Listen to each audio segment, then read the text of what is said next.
Пані Марія, вітаємо вас.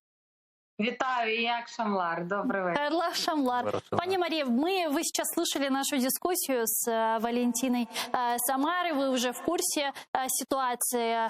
Что скажете, почему сегодня правительство Украины, лишая финансирования первый и единственный крымско-татарский телеканал АТР, оставляя его на грани существования, дискриминирует крымско-татарский народ?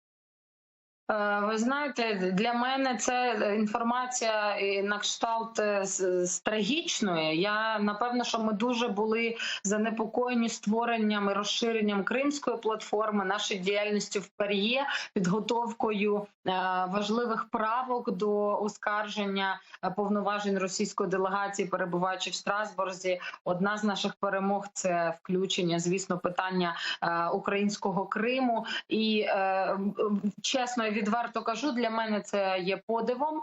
Буквально завтра через електронну систему СЕДО я запитаю, в тому числі пана Резнікова, як так сталося з одним з головних мовників, який в нас профільно займається інформаційною, позитивною державницькою політикою стосовно півострова. Як так сталося, що ми потрапили в таку ситуацію? Впевнена, цьому повинно бути ґрунтовне пояснення і державницька позиція, але однозначно треба подавати звернення і отримати офіційно обґрунтовану відповідь. Від себе хочу додати, працюючи з 2014 року в розрізі різних інформаційних кампаній, як по Донбасу, так і по Кримському півострову, завжди це нагальне питання державного фінансування таких програм і мовників, яке не може бути просто, знаєте, там закрите одним проєктом, який фінансується за певні там грантові кошти або є тимчасовою ініціативою. Державна підтримка інформаційної політики, особливо кримського питання, яке визнане на всіх міжнародних майданчиках як окупована територія, яке переповідається юридичною мовою в різних резолюціях, в тому числі Ради Європи, Парламентської асамблеї. Ми повинні з державницької сторони, з державницької точки зору показати, що і наш вклад в інформування є важливим. А, наприклад, хочу поділитися досвідом. От ми зараз будемо розширювати Кримську платформу. Її старт офіційний планується на кінець серпня поточного року з таким світовим форумом лідерів. Але ми підхопили цю тенденцію ще на початку року, десь з 12 січня ми проговорювали, що всі міжнародні майданчики, в тому числі ПАРЄ, як найбільший форум парламентський Європи, який в собі має 47 країн, і всі вони погоджуються з фактом незаконної окупації Криму. Нам теж треба буде інформаційна підтримка, ваше мовлення. Тому я хочу хочу підтвердити свій намір. Впевнена, інші колеги долучаться до мого звернення, в тому числі делегати ПАРЄ. Я хотел бы вкратце объяснить ситуацию. Пан министр Алексей Резников говорит о том, что в бюджете, принятом это в окончательном варианте, нет слова, что финансирование предусмотрено для телеканала АТР. Но когда разрабатывался проект бюджета, специалисты нашего телеканала, юристы, работали вместе с профильным бюджетным комитетом, вместе с Министерством финансов и разрабатывали вопросы в рамках программы обеспечения информационного суверенитета Украины и развития мов коренных народов. В рамках этой программы было заложено 50 миллионов, но в окончательном варианте, когда уже депутаты проголосовали, не осталось формулировки, что это для телеканала АТР 50 миллионов предусмотрено. Но теперь министр Алексей Резников спекулирует на том, что в программе, то есть в бюджете, не предусмотрено и не написано слово АТР. И говорит, что эти деньги предусмотрены не только для АТР, а для тех вещателей, которые вещают на временно оккупированной территории Украины. И более того, вот недавно стало известно, к нам в эфир подключался сам министр Алексей Резников, который сказал, что якобы в Министерство по вопросам реинтеграции временно оккупированных территорий обратились 14 вещателей за помощью. В частности, Крым Реалии, но на следующий день главный редактор Крым Реалии Владимир Притула написал на своей странице Facebook о том, что они не претендуют на эти деньги, и никто никакой заявки не подавал. И более того, телерадиокомпания «Суспильне» также заявила о том, что они не претендуют на деньги телеканала АТР и не будут участвовать в этих фейковых конкурсах и лотах. Понимаете, почему такая трактовка, что Верховная Рада, депутаты проголосовали за одно решение, чтобы финансирование было для телеканала АТР, а министерство, уже исполнительный орган, трактует по-своему? Так, Гульсум, Шевкет, я і вам хочу трактувати це з юридичної точки зору, і телеглядачам, слухачам вашого чудового каналу. Ви знаєте, що бюджет або такий бюджетний файл 2021 або будь-якого іншого року, він проходить дві стадії. Так, звісно, до другого читання суб'єкти законодавчої ініціативи, в тому числі я подавала багато правок, на жаль, вони не стосувалися вашого мовника, але це дуже просто перевірити. Ми відкриваємо буквально там остаточну другу редакцію. Ми навіть можемо прослідкувати, хто міг бути автором такої поправки. Так, ну тому що це здебільшого народні депутати України. Не виключаю того, що хтось зухвало міг подати правку, яка не мала чітко визначеного мовника, назви мовника. Ну, а безпосередньо, ми, звісно, повинні звернутися до відповідного міністерства і відомства, яке в віданні якого є це питання, і отримати офіційну відповідь. Буду рада її поширити на своїх сторінках соцмережі. Ну, але ви знаєте, відповідь ми можемо одну отримати.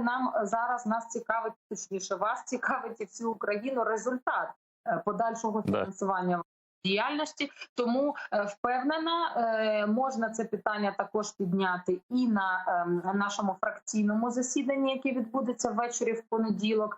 Впевнена, комітет профільний з гуманітарної політики, до відання якого входить і інформаційна політика, може бути поінформований по цьому питанню. Ну і, звісно, колеги з бюджетного комітету, тому що вони попередньо голосують за кожну правку, відхилити, прийняти, а потім вже суб'єкти законодавчої ініціативи, нардепи можуть ставити їх на підтвердження в залі.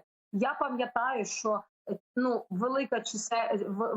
велика кількість правок не ставилися на підтвердження. У нас бюджет пройшов плюс-мінус дуже швидко, ви це теж спостерігали, але хочеться конкретики, впевнена, що на цю конкретику заслуговують всі. Це не просто питання фінансового гатунку і вашого мовника, це питання справедливості. Тим паче, якщо Україна разом на всіх щаблях, парламентському, на щаблі виконавчої влади, кожного комітету декларує підтримку Кримської платформи, декларує підтримку soft diplomacy, це дипломатія, в яку ми будемо вкладати свої сили, знання і час. Нам дійсно буде дуже важлива ваша підтримка, тому що всі наші намагання, от, наприклад, освітлення процесу розширення Кримської платформи на теренах ПАРЄ відбулося чомусь тільки сьогодні, після нещодавнього інтерв'ю, хоча ми цим займаємося вже місяць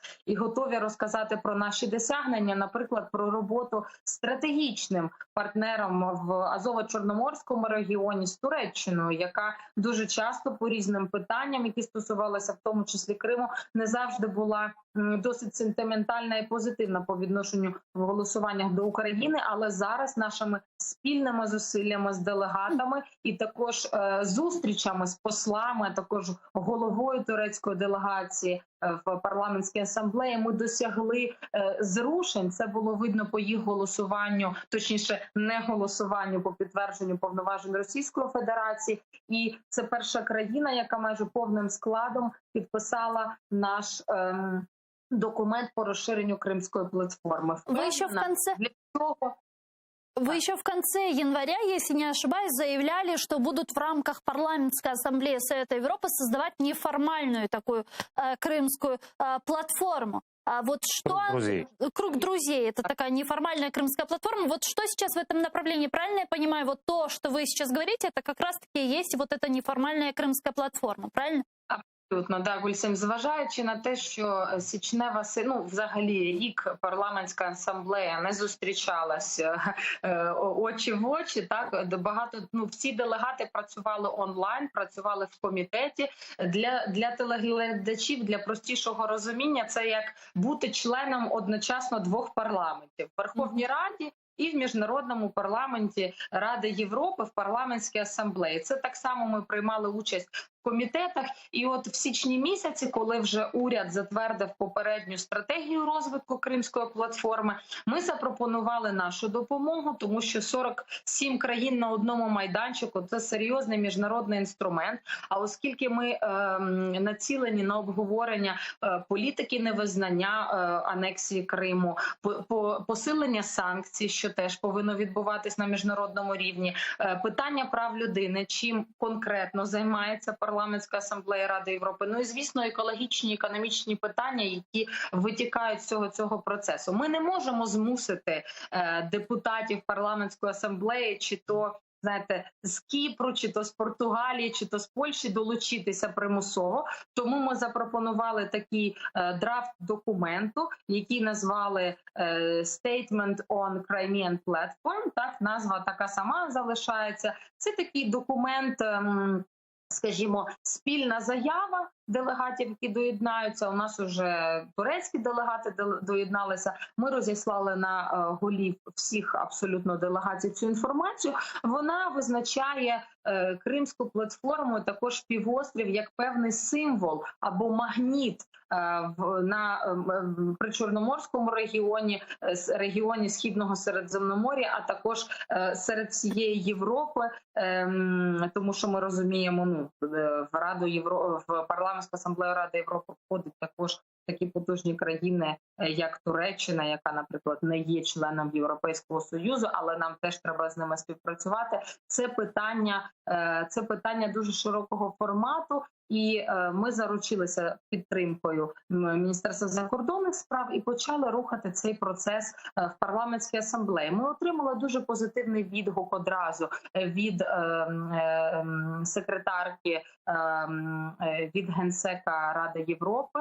Вона підтримала нашу ідею, вона говорила також про важливість екологічних питань, наприклад, і що також пов'язано з правом людини, як доступ до питної води, наприклад, на півострові. Це також питання, які пов'язані неопосередковано із екологічною катастрофою, яка насунулась і на Донбас, і на Крим. Тому, маючи такі позитивні сигнали від високих очільників Ради Європи, ми рухаємося далі, але, як я на початку сказала, це така м'яка дипломатія, так, в якій нам треба переконувати, доносити цифри. Ми також будемо займатися не просто, знаєте, там певними питаннями, а конкретно політичними в'язнями, питаннями релігійними, питаннями порушення прав людини у всіх спектрах відомої Конвенції з прав людини. Тому що якщо ми пройдемося по кожній зі статей, ми розуміємо, яким чином країна-окупант, Російська Федерація, здійснює ці зухвали порушення прав людини в Криму. І повірте, коли звучать, ми повертаємося до стратегії персональних історій, так, коли звучать історії про ув'язнення, як в мечетях зараз збираються люди просто, щоб обмінятися думками. Тобто це викликає реальний подив наших колег з інших країн. Безпосередньо, такими історіями ми будемо доносити правду. І в цьому розраховуємо на вашу підтримку. Дякуємо, а ми на вашу.